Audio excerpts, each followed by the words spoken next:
to my channel. I'm so glad that you're here. I'm thrilled that you decided to spend this time with me today. Go ahead and subscribe if you haven't, but we're gonna dive right into the video.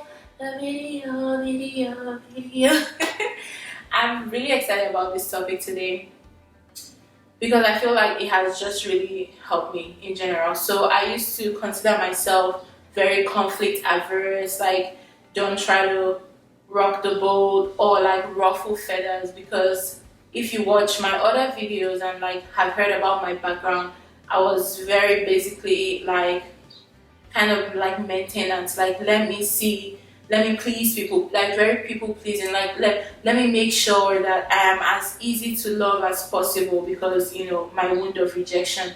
Let me make sure that everybody likes me and like people like me, and there's no you don't put like drama, like even if someone does something that they might need to apologize for, something that hurt you, I would go the extra mile to overcompensate for that, just so they don't feel bad that maybe they might have hurt me, which they probably did hurt me. So just trying to take up as little space as possible was my mindset, and realizing that through my emotional healing, that conflict and communication in conflict, you should watch my communication video if you haven't, my boundaries video if you haven't already, and what else might help with this, making room for yourself in relationships. Yes, that one is going to be perfect, perfect foundation for you to see where I'm coming from. Why is it important to say when something hurts you or when something doesn't sit right with you? It's important to say that because if you don't, and this is something I learned from Sammy Robbins, if you don't, it's going to build bitterness, it's going to build resentment in your relationships.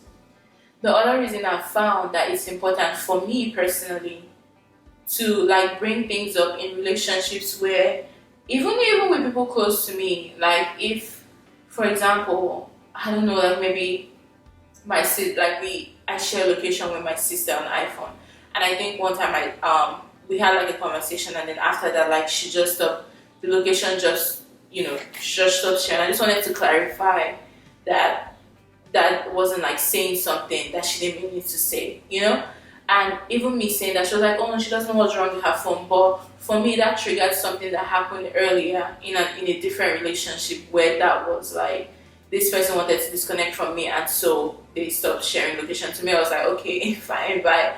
But just even communicating that, and in other relationships where we make assumptions, what I'm trying to say. We make assumptions, and we would like to think that assumptions are logical and it's rational and it makes sense. But we also have to realize that our assumptions also make sense in the context of our lens. So for me, that lens of rejection and that lens of pain, or whatever lens you're carrying in, that plays into your assumptions and what makes sense to you. So something that makes sense to you, like you might just see a situation and assume something that makes sense to you based on your paradigm might make zero sense to me. So that's why it's so important to communicate when you feel like in conflict with someone or when something is bothering you. It's important to communicate because it gives them the opportunity to clarify and explain where they're coming from, instead of you just running with your assumptions, which is what happens when we're conflict averse, trying to keep the peace.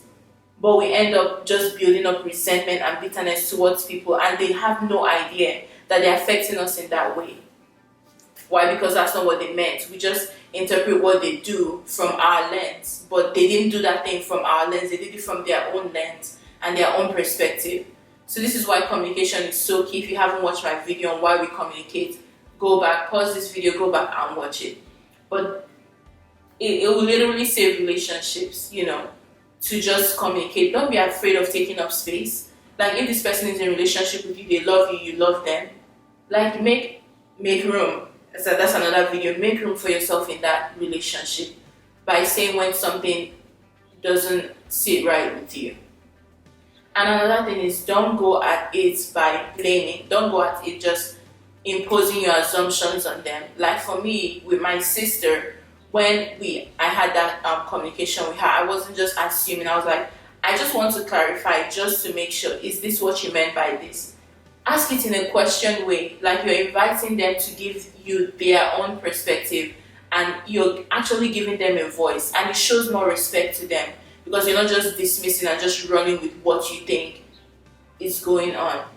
Give that relationship that much dignity. Give yourself and your heart that much dignity and space to at least share when something is not sitting right with you. Instead of, before you make conclusions, invite people into, which is in my communication video, but invite people in to, especially if you're making conclusions about other people, like invite them in to see what they actually are trying to say, or what they're actually trying to do, or what they mean by something, before you just decide that this is what they mean. There is no other possible explanations. There are 1,000 explanations for a single scenario, and I could go down the list of like so many scenarios that happen.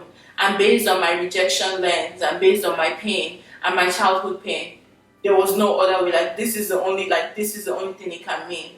No, don't just drop that pride for a second and be like, okay, I'm pretty sure 99.9999% sure this is what you meant by this, but just in case, let me ask.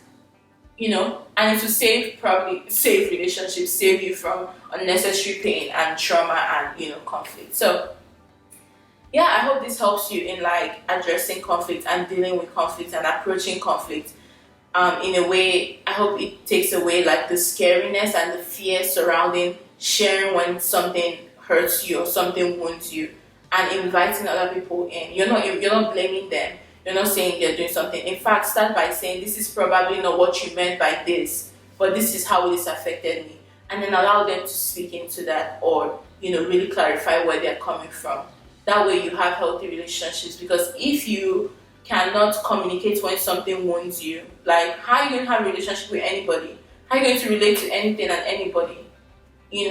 So this is just a basic foundational aspect of being in relationship with human beings. Alright? Hope this helps you. Let me know down in the comments below what has helped you with conflict management, and let me know down in the comments below what has helped you. Alright, I hope this really helps you. Don't forget to subscribe, share with your friends. If this is helping you, share with people so that we can come out of this relational nightmare and step more into thriving, healthy, peaceful, drama-free relationships. Alright? Okay. Love you. Bye.